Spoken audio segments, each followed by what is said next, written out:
1990 something. That's when I got me a Game Boy. And hop? Yes, I got it. It was 1991, I guess. Oh, that's right. The store put a sticker with the buying date on it under the battery cover. Yes, there you go. No, although you almost can't read that anymore. But this Game Boy is still with me. What's left of it, at least. I know, not cool. But the poor thing has been through a lot. And not only those bite marks I left.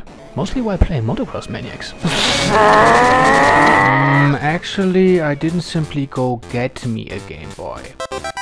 If you're only 10 years old, you don't do that too much. What you try instead is a few months of desperate reasoning until your parents give in and let you go burn your saved up money. And desperate I was. I would have given insert irreplaceable organ that is not essential to gaming here to get my hopefully remaining hands on a Game Boy.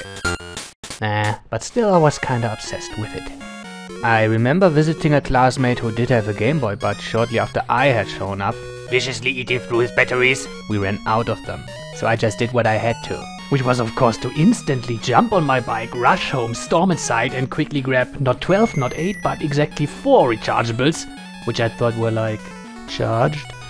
Long story short, it didn't take long until I had to do it again, multiple times, the same afternoon. Though this might have been the first lasting memory I ever got out of playing video games, that's not what I originally wanted to share, right?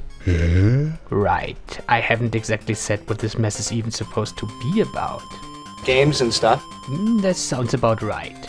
Or to be even more specific, I'd like to tell some video game memories that stayed with me over the years, talk about what they did for me back then, how I see them today, and maybe speculate on what ideas they might have kickstarted. So if this sounds fun, there might be something in this for you. Whatever this is going to be. It's probably going to be all over the place in parts, and I have no idea how much of these I'm going to do, or if anyone even wants to listen. But still, I'd like to give it a try and just share. So there I was, holding my first own video game system in hands and hooked on Super Mario Land 1. Which is a weird Mario game, even for a spin-off. There's all this totally not Mario-like stuff in it. And he drives a sub, and he flies a plane, and the bosses cry out in pain if you shoot them? Seriously? Of course, back then I didn't even notice or care. I just totally dig this weird little game. But since I didn't have any skills yet, I was playing like some guy with a high potential for developing a lot more skill.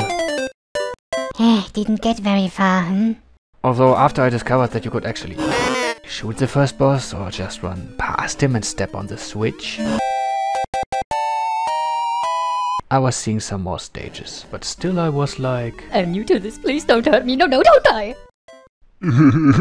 Well, this can be expected when taking first steps. Your brain just isn't wired for the job yet. Come on, keep jumping, those synapses won't grow themselves. Then again, that's not quite accurate. They weren't really my first steps, cause we already had this Commodore 16 in our household.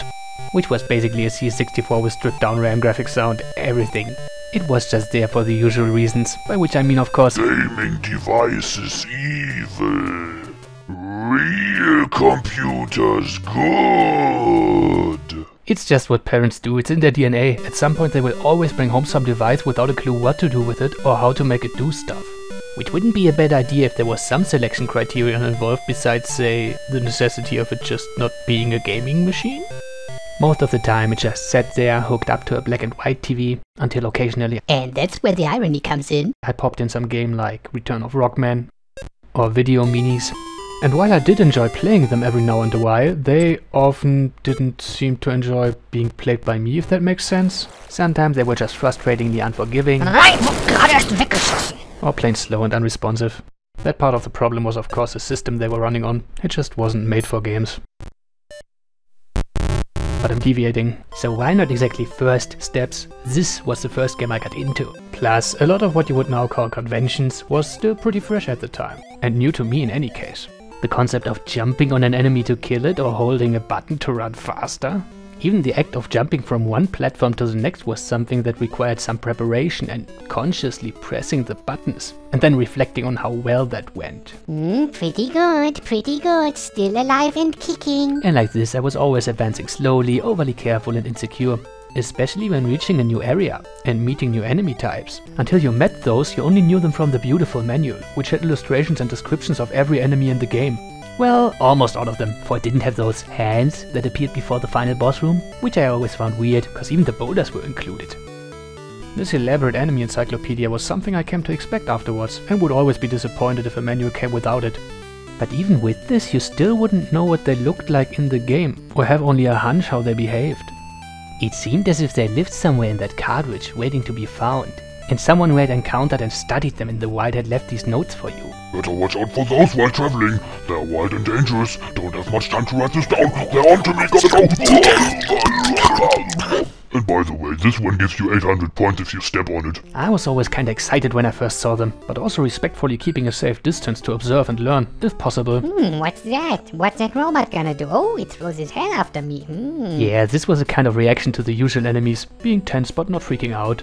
Reaching a new boss though was another story. My heart was always racing. When I got killed in my first time boss encounter, I didn't even realize what it was. What's that? What's that scary music? That never happened before. Who's shooting the fireballs? Like I said, I soon discovered what to do here.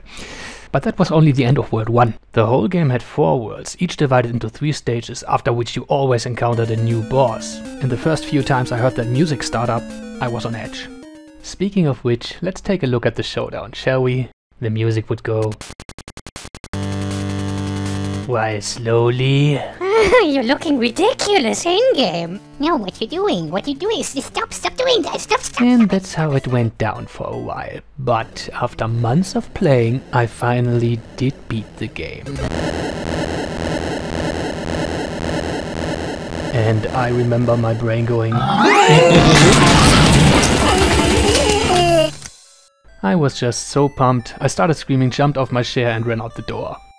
Someone just needed to know. Even though I was pretty sure there wasn't anyone nearby who would have known what to make of this.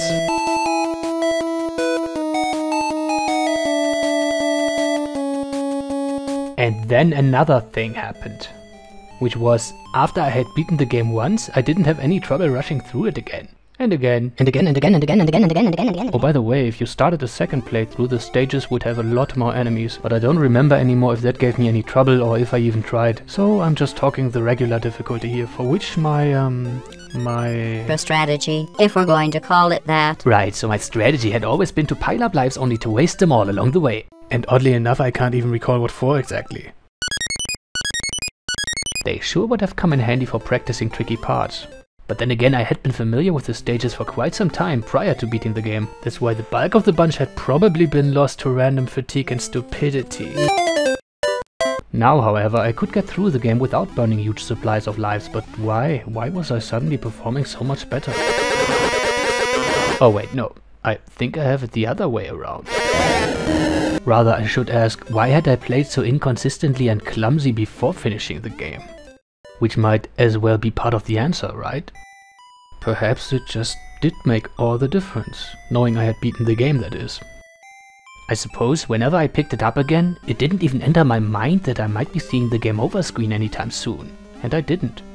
Maybe I was finally able to just focus on what I was doing, instead of wasting away my play by constantly fearing the imminent consequences of failing at what I was doing. I kinda like this idea. It may have been that it was all just a matter of getting into the right mindset. As if I just wasn't afraid anymore and this really boosted my performance. I guess you could think of it this way. Fear of failure can be like a bubble around you. No, that's not right. No, more like a shield around you. Well, that's around you, alright, but not quite. Once again. So a shield, which can be protective, of course, like it's supposed to, but can also cut off your senses big time. Huch, wer hat das Licht ausgemacht? Right, that's what I mean. This can totally happen with this kind of shield. I'm talking about all the bad ways of these shields, like when you cast them on someone. And if you want to heal them, you can't, cause the friggin' shield reflects it. Yes, thank you. Everyone got it. Yeah, I should have figured.